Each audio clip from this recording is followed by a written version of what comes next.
नमस्कार दोस्तों, आज की इस वीडियो में हम संध्या दीपक के दिव्य फल और प्राचीन कथाओं का आनंद लेने वाले हैं। आप अंत तक जुड़े रहिए क्योंकि हर कथा मन में नई श्रद्धा जगाने वाली है। संध्या समय द्वार पर दीपक जलाने की परंपरा घर में सौभाग्य और शांति लाने वाली मानी जाती रही है।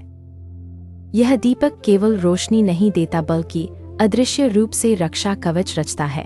द्वार का दीपक अतिथि देवो भव की स्मृति जगाता और कृपा के द्वार खोलता है। प्रत्येक लौ में मंगल कामना की कंपनियां उठती और घर भर में फैलती हैं। संध्या वेला मिलन की वेला कहलाती और दीपक उस मिलन को पवित्र बनाता है। इसी कारण पुराने काल में हर घर का प्रथम कर्म संध्या दीपक प्रज्वलन माना जाता था।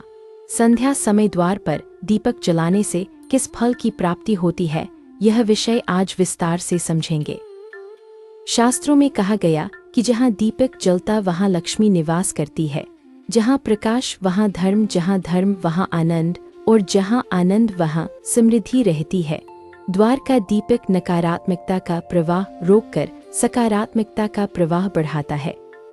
ज्योति दर्शन से चित्त निर्मल होता और निर्णय शक्ति तेज हो जाती है। दीपक के तिल तेल की सुगंध वातावरण को शुद्ध और संतुलित करती है। घर लौटते पगलों को दीपक की लौ आश्वस्त करती और भय हटाती है। रात्रि की पहली घड़ी में दीपक जला देखने वाले को शुभ संकेत देता है। प्रवेश द्वार का दीपक मार्गदर्शक बनकर देवताओं का निमंत्रण बन जाता है। संध्या दीपक से पारिवारिक कलह शांत होते और मन में मधुरता आती है। कर्म की थकान दीपक दर्शन से ढलती और कृतज्ञता का भाव जगता है। स्मरण रहे दीपक दान से पूर्वज तृप्त होते और संतोष का फल आता है। अब पहली कथा सुनिए जो एक प्राचीन ग्राम की लोक स्मृति में आज भी जीवित है। नदी किनारे बसे उस ग्राम में एक सौम्य विधवा रहती थी।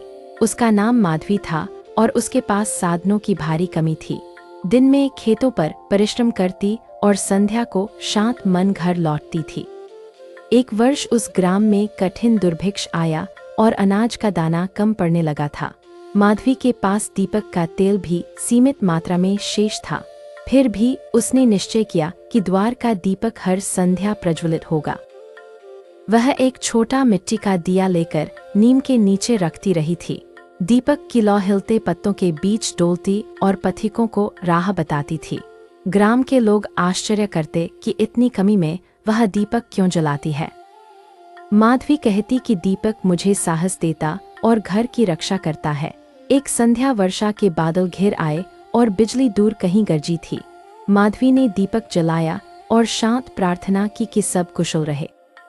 उसी समय एक थका हुआ व्यापारी वर्षा से भीगा द्वार पर आ खड़ा था। दीपक की लौ देख उसे शल्त का भरोसा हुआ और वह भीतर आ गया था। माधवी ने नम्रतापूर्वक जल दिया और सूखने को आंगन में बैठा लिया था।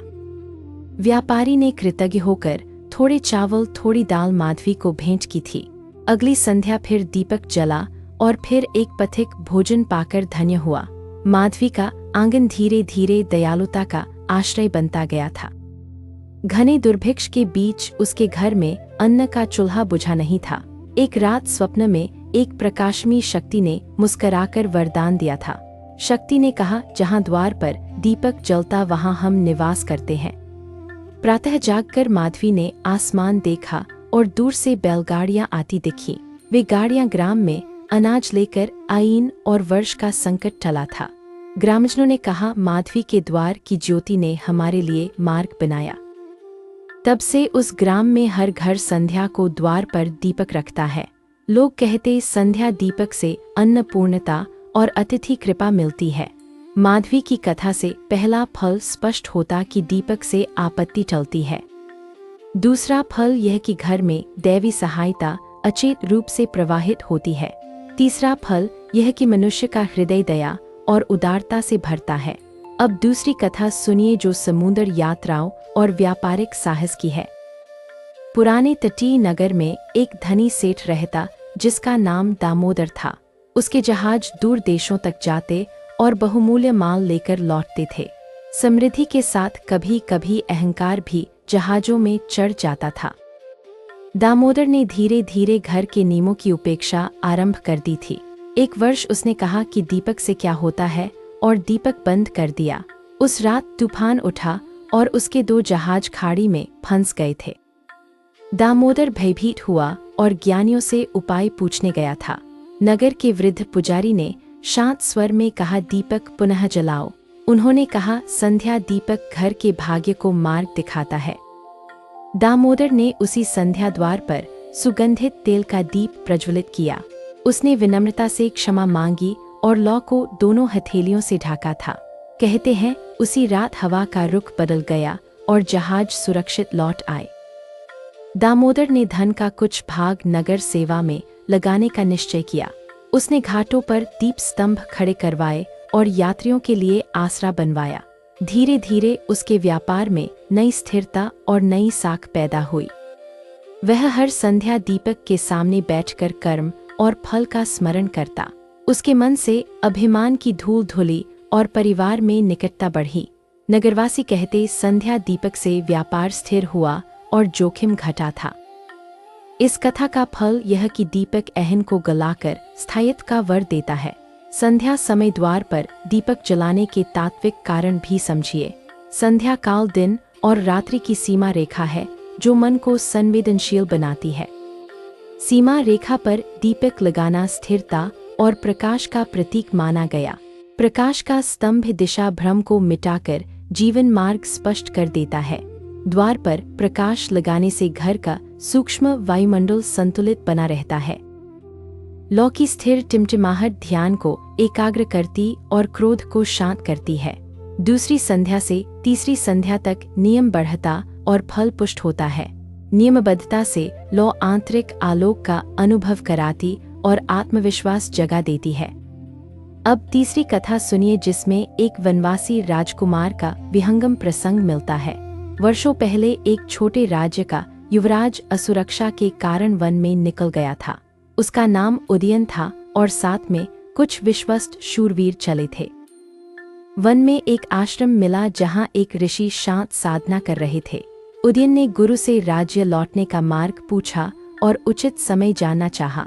ऋषि ने कहा, संध्या को आश्रम के द्वार पर दीपक जलते देखो। जिस दिन लौ बिना हवा के स्थिर रहे वह दिन शुभ माना जाएगा।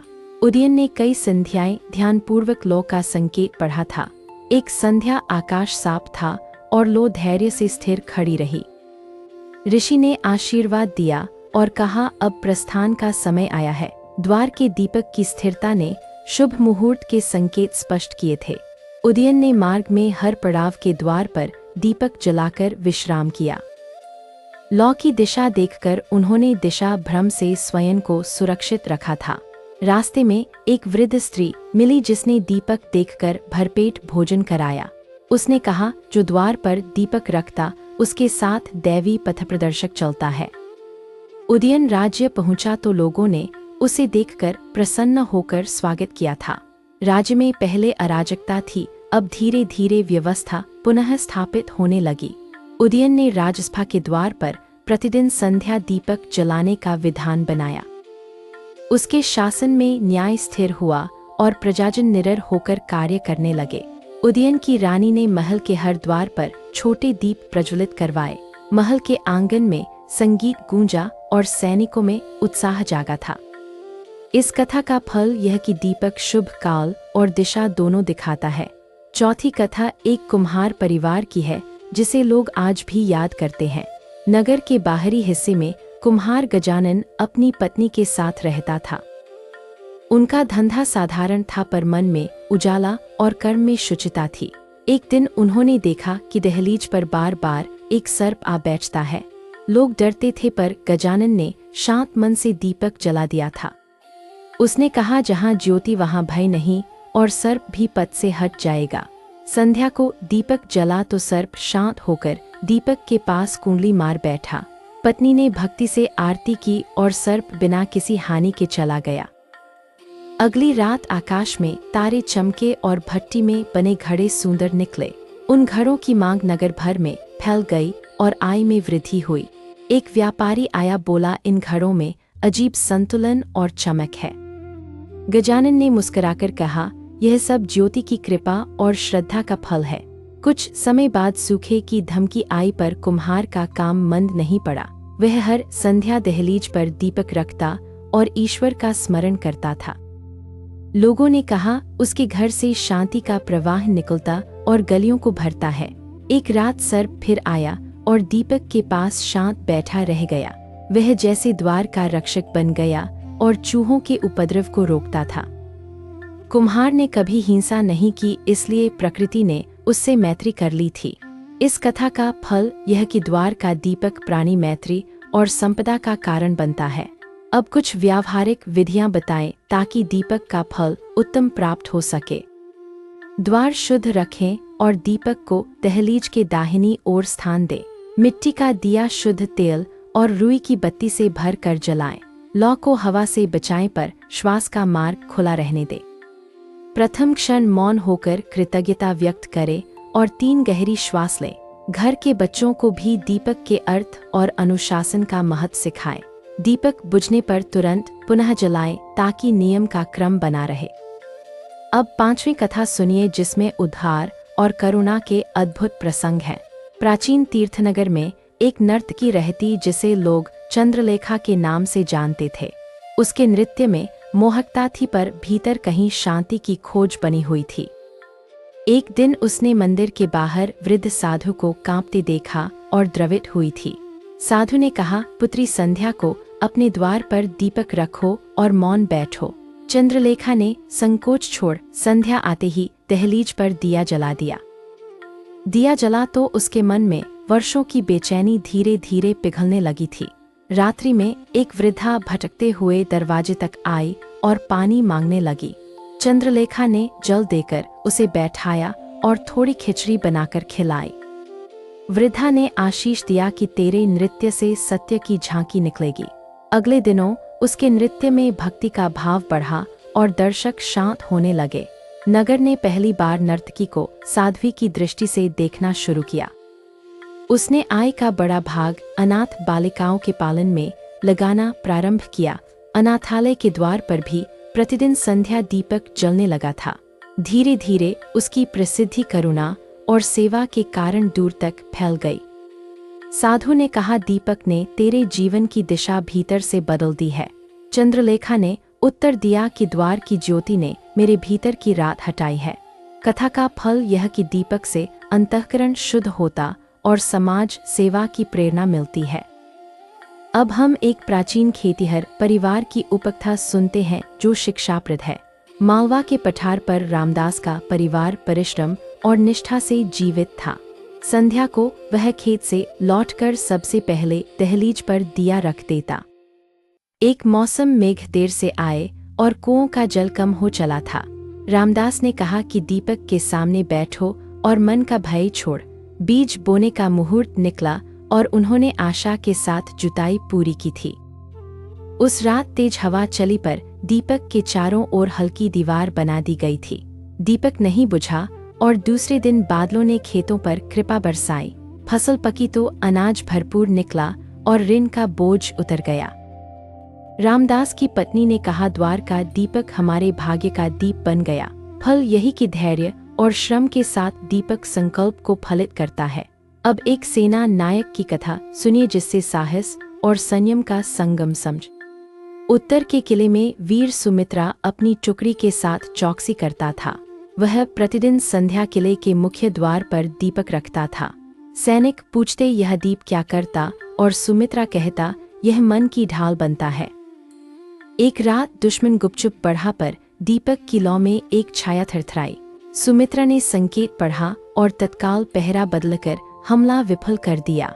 राजा ने पुरस्कार दिया और दीपक को किले की अनिवार्य परंपरा बना दी। किले के जन कहते, दीपक से सजगता बढ़ती और संकल्प स्थिर होता है। फल यह कि दीपक रक्षा और विवेक दोनों का प्रकाश देता है। अब संध्या दीपक के नैतिक फल को परिवार जीवन के संदर्भ में समझ। परिवार एक साथ दीपक के पास बैठता तो संवाद खुला और दूरी घटती थी। बूढ़े माता पिता अनुभव सुनाते और बच्चे ध्यान से सुनते थे। इस क्रम से सम्मान बढ़ा और पीढ़ियां परस्पर एक दूसरे से सीखती रहीं। दीपक के आगे तकरार रुकती और निर्णय शांत मन से किए जाते थे। द्वार का प्रकाश पड़ोसियों को भी अपनापन देता और सहयोग सहज होता है। फल यह कि समाज में विश्वास का जाल बनता और संकट में सहारा मिलता है। अब वनाश्रम की एक गाथा सुनते हैं जहां वियोगी साधक को आश्रय मिला था। अभय नाम का साधक वर्षों से मौन तप में था और भीतर की दिशा खोज रहा था। एक रात भटकते हुए वह अंधेरे में गिर पड़ा और घुटने छिल गए। दूर कहीं एक दीपक की ललाई चमकी और उसने उसी ओर कदम बढ़ाए।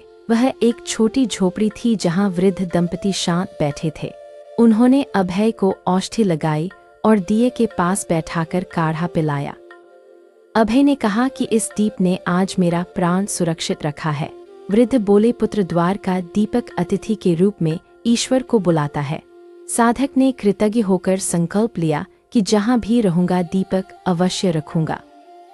उसकी साधना में नई कोमलता आई और मन में अनुराग बढ़ा था।